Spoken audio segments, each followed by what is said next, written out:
पाक अफगान बॉर्डर पे झड़प हुई है। अफगानिस्तान की तरफ से पाकिस्तानी पोस्ट पे हमला किया गया है और भारी हथियार का इस्तेमाल किया है। जो कुछ उनके पास जो भी असला है उसको जो है ना वो तैयार हालत में उन्होंने तैयार करना शुरू कर दिया है और घास जो है ना उसके हवाले से भी जो है ना जो उनके पास थे एक अच्छी बुरी हालत में उसकी मरम्मत का काम सुना है इंडिया ने उनको जहाज भी दे दिए। पाक अफगान बॉर्डर पे जो इनकी चेक पोस्टें हैं वहां से तालिबानी रिजीम के फौजी यानी टीटीपी नहीं सिक्योरिटी वाले इनके जो फौजी थे उन्होंने पाकिस्तान की साइड के ऊपर फायरिंग शुरू कर दी। उन्होंने खुदकुश बमबारों को अपनी जेल से रिहा किया। अब उनकी फिल्ट्रेशन जो है वो कराई जा रही है पाकिस्तान के अंदर और इनका नेक्स्ट स्टेप ये है कि इस्लामाबाद में बड़ी बिल्डिंग्स को निशाना बनाना। असल में इतना निकला हुआ है जीएचक्यू के अंदर के यार, और जो रियलिस्टिक एक सिनेरियो है इन ड्रोन्स को लेके जो अब साबित हो गया, इन्होंने खुद मान लिया कि ड्रोन्स हैं अफगानिस्तान के पास। अगर ये पेशावर पहुंच सकते हैं तो आगे फ्लाइट तो सिर्फ 10-15 मिनट की है। ये पिंडी इस्लामाबाद हेडक्वार्टर आईएसआई और जीएचक्यू भी इनके निशाने के ऊपर आ सकता है। 2021 से लेके अब तक 4000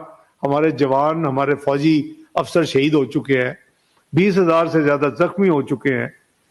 तो ये तो सस्टेनेबल नहीं है। जब तक हम जीएचक्यू रावलपिंडी को खत्म नहीं कर देते, जब तक इस मुल्ला मुनीर को जमीन दोष नहीं कर देते, मतलब जमीन के नीचे, तब तक ये पोस्टर बॉय अब जहाद है। आप इसको आर्मी का समझिए, उससे क्या फर्क पड़ेगा? ये जाएगा तो कोई और आ जाएगा इसी देश। नमस्कार दोस्तों, ऑपरेशन सिंदूर के बाद पाकिस्तानी मीडिया की जो हालत है बहुत ज़्यादा ख़राब हो गई है। पाकिस्तान की सेना और सरकार की नींदें उड़ गई हैं क्योंकि लगातार भारत कुछ ना कुछ ऐसा कर रहा है जो पाकिस्तानियों को तंग कर देता है, इनकी नींदें उड़ा देता है और इनके जर्नल जो है फील्ड मार्शल की पैंट गिली कर देता है। अब भारत ने पहले कुछ मिसाइल्स दी थी तालिबान को, ऐसी खबरें आई थी पाकिस्तानी मीडिया में, और अब न्यूज़ आ रही है कि भारत ने इन्हें ड्रोन भी दे दिए हैं क्योंकि ड्रोन के ज़रिए इन लोगों ने हमले किए हैं पाकिस्तान के ऊपर, पाकिस्तानी बॉर्डर पे। और ये सब ड्रोन किस तरह से आ सकते हैं तालिबान के पास, ये आइडिया, ये अंदाज़ा पाकिस्तानी लगा सकते हैं। और इसकी वजह से ही अब इनकी हालत ख़राब है, इनकी कंडीशन बहुत ज़्यादा ख़राब हो गई और ये डर चुके हैं कि अगर तालिबान के पास इस तरह की टेक्नोलॉजी आ गई तो फिर पाकिस्तानी फ़ौज उनके आगे टिक नहीं पाएगी। ऑपरेशन सिंदूर में जितना मर्जी झूठ बोले, प्रोपेगेंडा करने पर असलियत जानते हैं कि कितनी मार पड़ी है। और भारत ने ऑपरेशन सिंदूर 2.0 जो है वो स्टार्ट कर दिया और ये जो स्टार्ट हुआ है बड़े अलग ढंग से स्टार्ट हुआ है। इसमें भारत अब सीधे कुछ नहीं करेगा, बल्कि हमारे पास बहुत कुछ है इनके साथ करने के लिए, बहुत लोग हैं। तो आप इस सब के बारे में क्या सोचते हैं कमेंट बॉक्स में ज़रूर लिखिएगा। वीडियो अच्छा लगे तो लाइक करें, शेयर करें, चैनल को सब्सक्राइब करना ना भूलें और बेल का आइकन प्रेस करें लेटेस्ट नोटिफिकेशन के लिए। आइए आगे बढ़ते हैं इस वीडियो में। इस वक्त पाक अफगान बॉर्डर पर जंग का आगाज हो चुका है तो ये कहना गलत नहीं होगा। नाज़रीन किराम, पाकिस्तान का मौक़िफ़ हमेशा से ये रहा है कि उस साइड से यहाँ पर जो दहशतगर्द आते हैं, जो फितना अल खवारिज भारत के हिमायत याफ्ता दहशतगर्द इन्फिल्ट्रेट करते हैं। DGISPR लेफ्टिनेंट जनरल अहमद शरीफ चौधरी की जो वीडियो स्टेटमेंट आई है वो बड़ी अहम है, जिसमें उन्होंने बड़ा वाज़ेह अंदाज में ये बताया कि बॉर्डर्स जो हैं वो म्यूचुअली गार्डेड होते हैं, यानी इस तरफ से भी सिक्योरिटी होती है, उस तरफ से भी। पाक अफगान बॉर्डर दुनिया का वो मुनफरिद बॉर्डर है जिस पर एक साइड पे तो सिक्योरिटी है, दूसरी साइड पे सहूलतकारी है।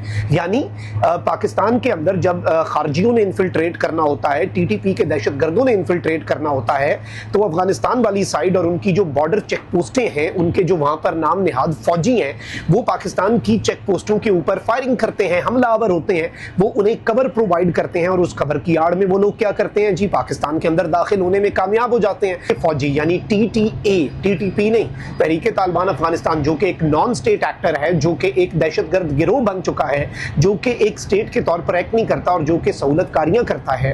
तो इनके जो बॉर्डर के ऊपर सिक्योरिटी वाले इनके जो फौजी थे, उन्होंने पाकिस्तान की साइड के ऊपर फायरिंग शुरू कर दी। अब इसके बाद तो अब आप ये देख लें कि एक तो ये दिफा कर रहे हैं किसका, दहशतगर्दों का, आलमी सतह पर जो डेजिग्नेटेड दहशतगर्द हैं उनका ये दिफा कर रहे हैं। फिर सेकेंडली ये उनके दिफा में पाकिस्तान की सिक्योरिटी फोर्सेस पर हमलावर हुए हैं। अब ये चीज़ बड़ी क्लियर है कि पाकिस्तान ने डिप्लोमेसी को, टॉक्स को, पीस को, Pakistan gave it all the possible chances.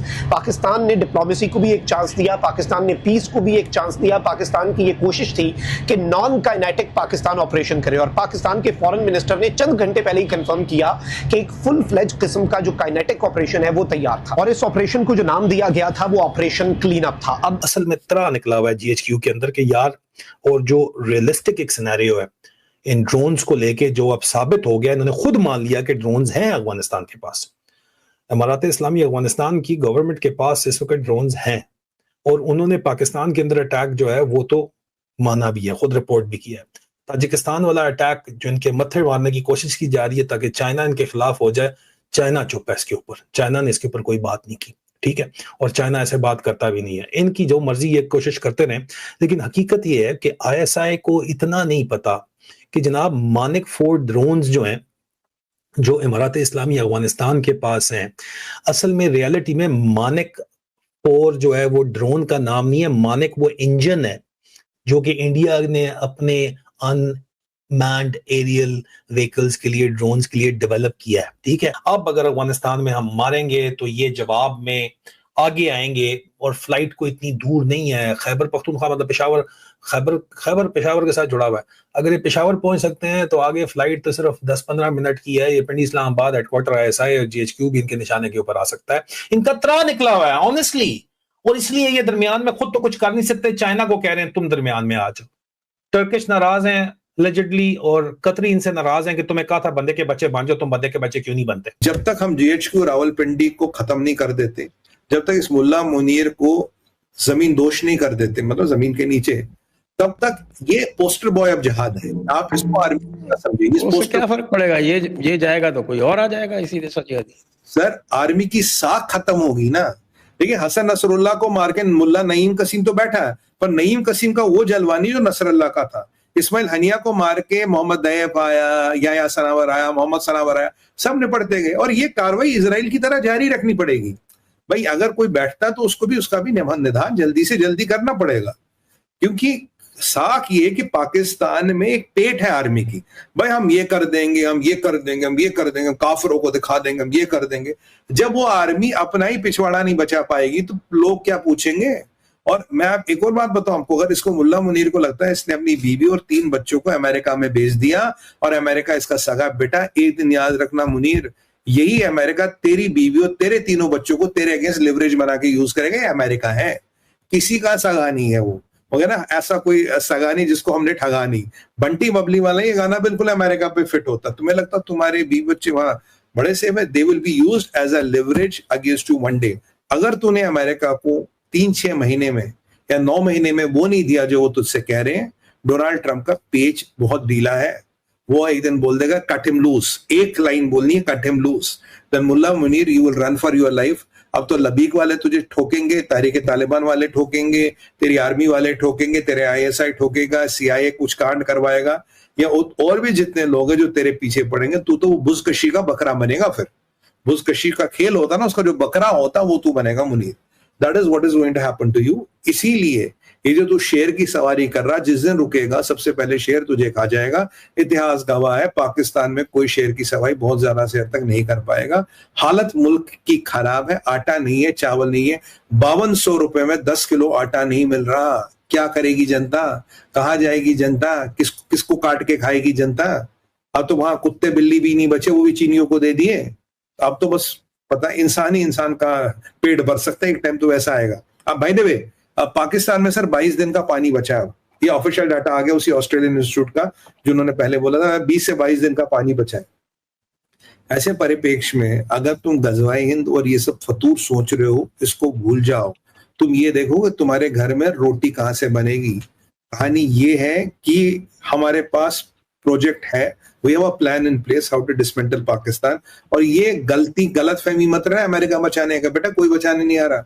China बचाने आएगा, चाइना नहीं आएगा, सऊदी आएंगे, सऊदी तो खुद नहीं लड़ते, तुम्हें क्या बचाएंगे।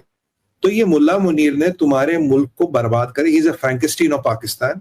ये पाकिस्तान को बिल्कुल एंड तक ले जाएगा, पर जब तक ये जाएगा तब तक पाकिस्तान का वकार, वजूद और पाकिस्तान का जो कॉन्सेप्ट है वो भी तेल लेने जाएगा, वो भी इसी के साथ मैयत में जाएगा।